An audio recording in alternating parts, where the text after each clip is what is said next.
The United States is at war. American bombs are falling on Iran. Thousands of troops are flooding into the Middle East. And right in the middle of all of it, right in the middle of an active shooting war, the Secretary of Defense just called the Army's top general and told him to clean out his desk. Effective immediately. No reason, no warning, no explanation. General Randy George, 44 years in the United States Army, combat infantryman badge earned in 2 separate wars. A man who bled for this country through Desert Storm, Iraq, and Afghanistan. Gone. Like that.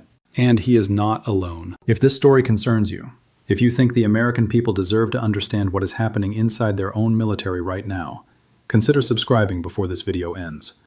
This channel covers what the headlines bury, and right now what is being buried is extraordinary.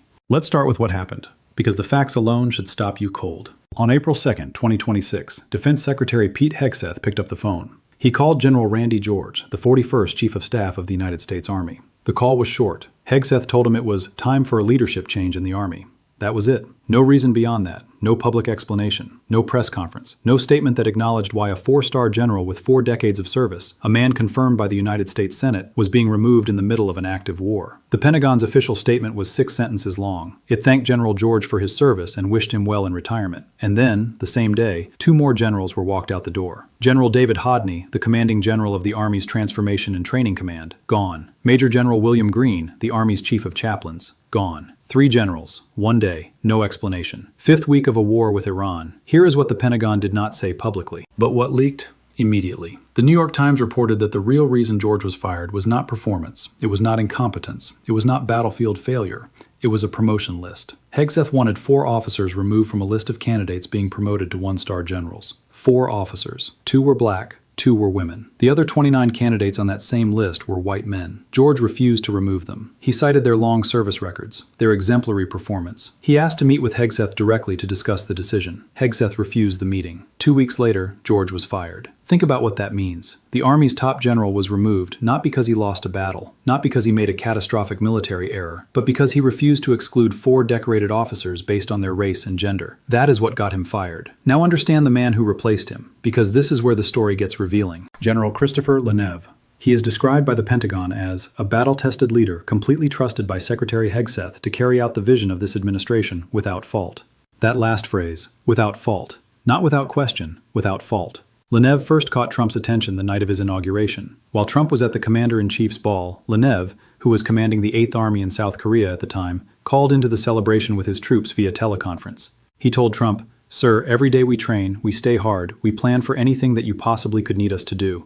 Trump looked at him on the screen and said, "Is this man central casting or what? If I'm doing a movie, I'd pick him to play my lead." That was the audition. That was the moment a man began his path to becoming the acting Army Chief of Staff of the United States. Not a battlefield promotion, a ballroom performance. General George's firing is not an isolated incident. It is the latest chapter in the most sweeping military purge in modern American history. It started on February 21st, 2025, what critics called the Friday Night Massacre. Trump fired General Charles C.Q. Brown, the chairman of the Joint Chiefs of Staff. Brown was only the 2nd black officer ever to hold that title. He was fired on a Friday night via social media post. Trump called him a fine gentleman. In the same breath, he announced his termination. Minutes later, Pete Hegseth fired Admiral Lisa Franchetti, the first woman ever to sit on the Joint Chiefs of Staff. Also fired that night, General James Slife, the Vice Chief of the Air Force. 3 of America's most senior military leaders, one Friday evening, no public explanation. But it did not stop there. Admiral Linda Fagan, the first woman to command the United States Coast Guard, fired.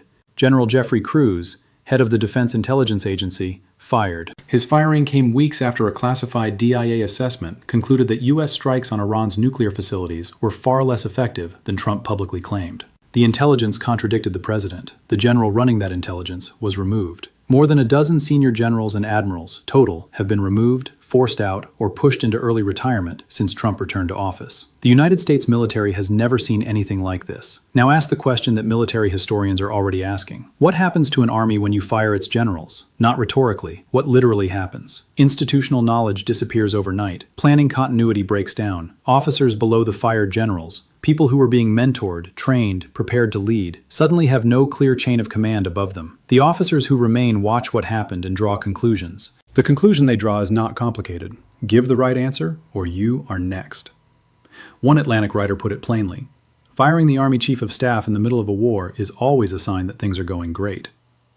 Senator Jack Reed was sharper. He said Trump has given a priceless gift to China, Russia, Iran, and North Korea by purging competence from our national security leadership.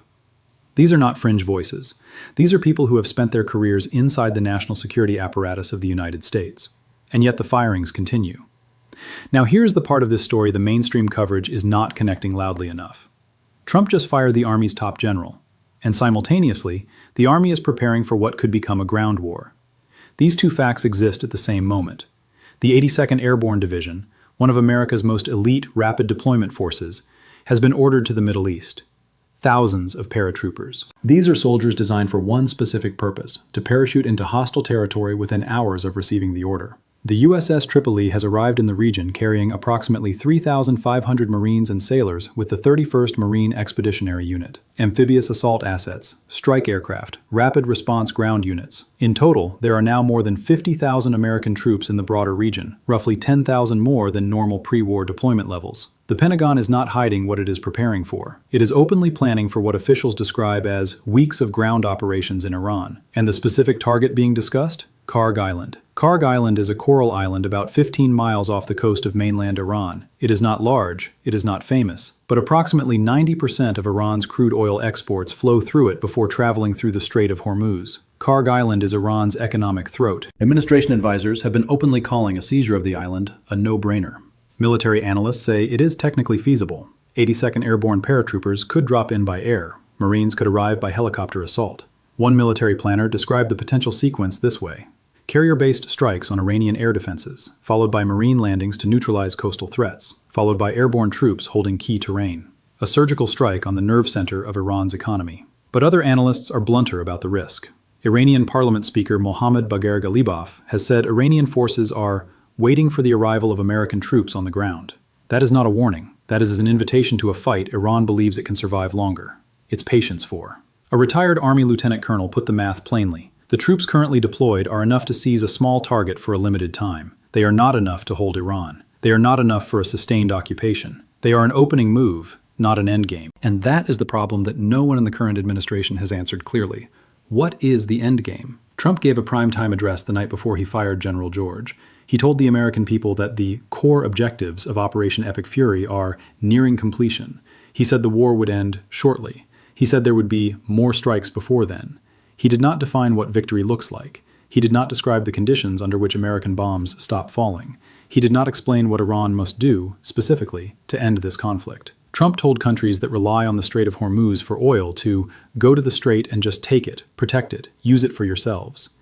International law experts noted that Trump's earlier threats to destroy Iran's civilian energy and water desalination plants, if Iran kept the strait closed, would constitute violations of both international and U.S. law. Secretary of State Marco Rubio said the war could wrap up in weeks, not months, and without ground troops. Hegseth, when asked about the base's concern over boots on the ground, responded, "I don't understand why the base wouldn't have faith in his ability to execute on this." Faith, not strategy, faith. Here's a number that the press briefings are not leading with. At least 13 American service members have been killed in this war. The war started February 28, 2026. We are 5 weeks in. The 82nd Airborne is wheels up heading to the region. And the man who was running the Army, a man who earned a combat infantryman badge in 2 different wars, who served in Desert Storm, who survived Iraq and Afghanistan, who gave 44 years to the institution, was fired with a 6-sentence press release. No reason, no hearing, no accountability. The man replacing him was chosen because he called into a party and told Trump what he wanted to hear. There is a pattern here that history recognizes. When a government removes military commanders not for military failure, but for perceived political disloyalty, the downstream effect is not better armies. It is quieter armies. Armies where the remaining officers learn to tell leaders what they want to hear, not what they need to know. The general who was fired because the intelligence his agency produced contradicted the president's claims, that should terrify anyone who understands how wars are won and lost. Wars are won on accurate information, on commanders who tell the truth even when the truth is uncomfortable, on the ability of military leaders to walk into the Oval Office and say, "Sir, the situation is not what you think it is." When those voices are systematically removed, when the lesson that filters down through the ranks is that honest intelligence gets you fired, the institution does not become more lethal, it becomes more dangerous to its own people. Tom Nichols, a national security scholar, said on the day George was fired, "Firing the Army Chief of Staff in the middle of a war is always a sign that things are going great." He was being sarcastic. Here is what you need to sit with as this video ends. The United States Army just lost its top general, mid-war, with no explanation. He was replaced by a man whose most notable qualification, at least in Trump's eyes, was a phone call from South Korea. The replacement was described by the Pentagon as someone who will carry out the administration's vision without fault. Thousands of American paratroopers are headed toward a country whose military is openly saying it is prepared for ground combat. The president says it will be over shortly. He has been saying that for weeks. No one in the administration has defined what over means. No one has publicly explained why the Army needed a new leader on the exact same day the 82nd Airborne got its marching orders. No one has told the American people what the plan is if Karg Island becomes the next Fallujah. There are at least 13 American families who have already received the knock on the door, the one nobody wants. And the question being asked in every serious military and national security circle right now is not whether America can defeat Iran militarily. The question is, who is making these decisions?